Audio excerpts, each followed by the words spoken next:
ایک ہے دنیا کی تاریخ کی کہانیاں اور ایک ہے اللہ رب العزت کا دعویٰ۔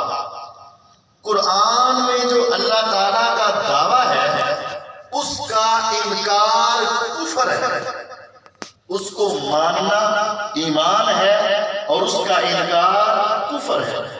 جو شخص دنیا کی طریقوں کے پیچھے لگ کر قرآن کے بیان کو جھٹلا دیتا ہے وہ بندہ گمراہ ہے۔ دنیا کہتی ہے بنو امیہ یعنی معاویہ رضی اللہ کا خاندان، ان کے والد ابو سفیان رضی اللہ کا خاندان، مروان بن حکم کا خاندان، ان کی حضور کے رشتہ داروں کے ساتھ بنو ہاشم کے ساتھ بڑی لڑائیاں تھیں، بڑے آپس کے اندر بغض تھا، نفرت تھی، ایک دوسرے کے بارے میں بڑے برے خیالات تھے۔ یہ بات عوام میں پھیلائی جاتی، جبکہ قرآن کا دعویٰ کیا محمد الرسول اللہ صلی اللہ علیہ وسلم، یہ پہلا دعویٰ کہ محمد صلی اللہ علیہ وسلم اللہ کے رسول ہیں۔ جو یہ نہیں مانتا وہ بندہ مسلمان نہیں۔ دوسرا دعویٰ والذین معه اشداء علی الکفار رحماء بینہم، جو پیغمبر علیہ السلام کے ساتھی ہیں نا، کافروں کے خلاف بڑے سخت اور آپس میں بڑے رحم دل ہیں، یہ قرآن کا دعویٰ ہے۔ جو اس کو نہیں مانے گا وہ بھی کیا ہوگا؟ گمراہ۔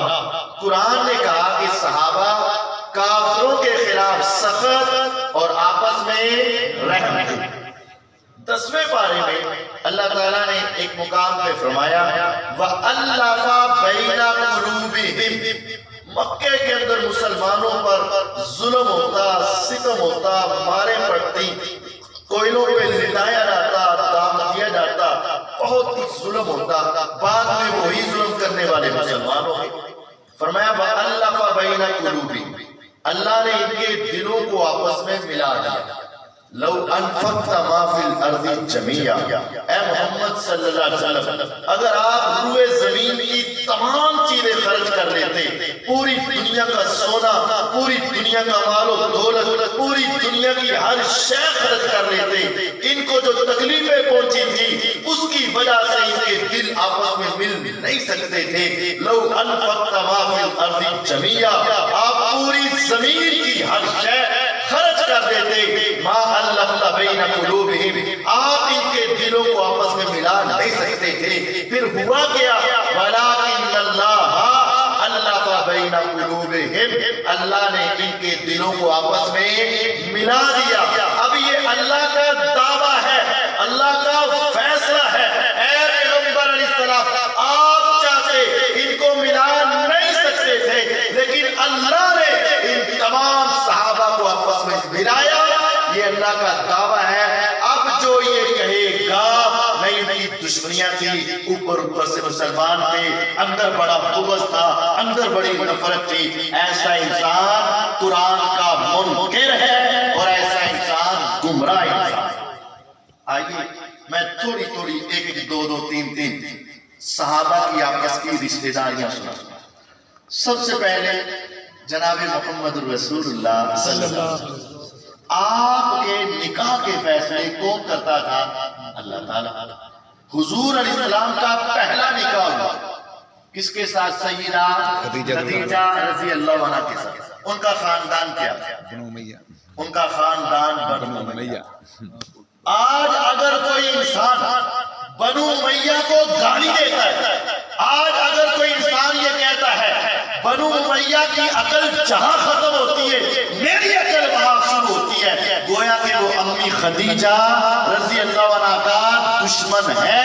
میرے نبی علیہ السلام کا سب سے پہلا نکاح جس خاندان میں ہوا اس کا نام بنو امیہ تھا، اور میرے آقا ساری زندگی ایک بیوی کو یاد کرتے رہے۔ امی عائشہ صدیقہ رضی اللہ عنہ کہتی ہیں حضور آپ کو کیا ہے، آپ ابھی تک بھی ایک بوڑھی عورت کا تذکرہ نہیں چھوڑتے ہیں جس کے رخسار پیلے ہو چکے تھے، جو پہلے بھی شادی شدہ تھی، آپ ہمارے پاس آنے کے باوجود بھی اس کو یاد کرتے ہیں. آپ نے فرمایا عائشہ تیرا مقام اپنی جگہ پر، لیکن خدیجہ رضی اللہ عنہا میرے آقا کی پہلی بیوی کس خاندان سے؟ بنو امیہ. میرے آقا کی ایک اور بیوی ام حبیبہ رضی اللہ عنہا، صحیح مسلم کی روایت، اس کے ساتھ ملائیں صحیح جامع سنن نسائی کی روایت. میرے پیغمبر علیہ السلام نے کہا، جامع ترمذی میں موجود ہے، اے میرے صحابہ تم سفارش کر لیا کرو، تم سفارش کیا کرو، اچھے کاموں کی سفارش کیا کرو، اللہ تمہیں سفارش کا اجر دے گا. لیکن میں تمہاری سفارش کی وجہ سے مجبور نہیں ہوتا، تمہاری سفارش کے بدلے میں اللہ جو چاہے گا مجھ سے فیصلہ کروائے گا، لیکن تم سفارش کیا کرو. سیدنا ابو سفیان رضی اللہ عنہ نبی علیہ السلام کے پاس اس حدیث کی وجہ سے سفارش لے کر اور آ کر کہنے لگے، حضور علیہ السلام 3 سفارشیں. فرمایا کیا؟ کہا ایک میرے پاس عرب کی سب سے خوبصورت میری بیٹی ام حبیبہ ہے، میرا جی چاہتا ہے کہ وہ آپ کی بیوی بن جائے. آپ نے فرمایا قبول ہے. جب آقا نے کہا قبول ہے، فیصلہ کدھر سے ہوا؟ اللہ کی طرف سے. فرمایا دوسرا میرا بیٹا معاویہ بہت اچھا کاتب ہے، آپ اس کو قرآن کی وحی لکھنے کے لیے رکھ لیں. فرمایا قبول ہے. تیسری سفارش یہ ہے، آقا جس طرح اسلام کے خلاف احد میں خندق میں مسلمانوں کے خلاف نکلا تھا، اب میرا جی چاہتا ہے اگرچہ جسم کمزور ہو چکا، ہڈیاں کمزور ہو چکی، میری عمر بڑھاپے کی ہو چکی، لیکن میرا جی چاہتا ہے اسلام کے دفاع میں دشمن کے ساتھ جا کے ٹکراؤں، آپ مجھے سرحدوں پہ بھیج دے. فرمایا ابو سفیان رضی اللہ عنہ آپ کی یہ سفارش بھی قبول ہے. میرے آقا کا ایک نکاح دوسرا جو تھا سیدہ ام حبیبہ کے ساتھ ہوا. ان کا خاندان میں کیا تھا؟ بنو امیہ. جو انسان بنو امیہ کو گالیاں دیتا ہے گویا کہ وہ میرے نبی کے سسرال کو گالیاں دیتا ہے. یہ انسان ہدایت پر ہو سکتا نہیں. میرے پیغمبر علیہ السلام کی بیٹیاں کتنی ہیں؟ 4.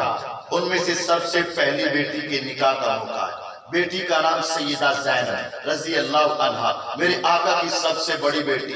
آپ عزت والے ہو، اگر تمہیں پتا چلے فلاں خاندان، فلاں قبیلہ، فلاں افراد اچھے نہیں ہیں، برے ہیں، ان کے دلوں میں بغض ہے، عداوت ہے، حسد ہے، نفرت ہے، کیا آپ اپنی بیٹی کا نکاح اس خاندان میں کریں گے؟ نہیں کریں گے. میرے آقا کی پہلی بیٹی جس کے خاندان میں جاتی ہے ابو العاص اس کا نام ہے، اور اس کا خاندان بھی کیا تھا؟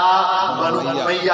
میرے آقا کی پہلی بیوی بھی بنو امیہ سے. میرے آقا کی پہلی بیٹی جس خاندان میں گئی وہ بھی کیا ہے؟ بنو امیہ ہے. میرے آقا نے ان کی عورتیں لی بھی ہیں، ان کو اپنی بیٹیاں دی بھی ہیں. اب جو ان کو برا بھلا کہتا ہے یہ دنیا کے اندر میرے پیغمبر کے سسرال کا بھی دشمن ہے، میرے نبی کے داماد کا بھی دشمن ہے. میرے پیغمبر کے ساتھ دشمن. میرے پیغمبر علیہ السلام کے سب سے جانشار صحابی ابو بکر رضی اللہ عنہ. آج دنیا کہتی ہے ابو بکر نے حضرت علی پہ ظلم کیا. ارے بھی کیا ظلم کیا؟ خلافت علی کی بنتی تھی، ابو بکر نے بڑا ظلم کیا. کوئی اٹھتا ہے تو کہتا ہے ابو بکر نے سیدہ فاطمہ پہ ظلم کیا. ارے کیا ظلم کیا؟ بی بی فاطمہ کا وراثت پہ حصہ بنتا تھا، باب فدق پہ حصہ بنتا تھا، تو حضرت ابو بکر نے ان کو دیا ہی نہیں. اچھا پھر کیا ہوا؟ ان کو دربار سے دھکے دے کے نکال دیا. اچھا کہتے پھر ساری زندگی امی فاطمہ ہم سے ناراض رہی. اچھا پھر وہ فوت ہوئی تو ان کو جنازے کا بتایا ہی نہیں گیا. اچھا تو اس کا مطلب ہے یہ بڑی دشمنی. اب آئیے سنیے ابو بکر رضی اللہ کی 5 رشتہ دار کس کے ساتھ؟ ذرا دیکھیے کس خاندان کے ساتھ. ابو بکر رضی اللہ تعالیٰ کی ایک بیوی کا نام ہے اسماء بنت امیس. اسماء بنت امیس رضی اللہ عنہ. یہ کون ہے؟ پوچھو ان سے کون ہے؟ ابو بکر کی بیوی اسماء بنت امیس کون ہے؟ تاریخ بتائے گی، حدیث بتائے گی. علی المرتضی رضی اللہ عنہ کے بڑے بھائی کا نام جعفر تیار تھا. جعفر جنگ موتا کے اندر بائیں ہاتھ میں جھنڈا پکڑا، دشمن نے بازو کاٹا، بائیں ہاتھ میں جھنڈا پکڑا، دشمن میں بازو کاٹا، اس طرح اپنے بازو سے جھنڈا تھاما، دشمن نے شہید کیا۔ میرے آقا مسجد نبوی میں بیٹھے، آسمان سے جبریل اترے، وہ جنگ موتا میں تھے، آسمان سے جبریل آئے، سارا واقعہ سنایا۔ میرے آقا غم زدہ ہوئے، کہا آقا دنیا کے اندر دشمنوں نے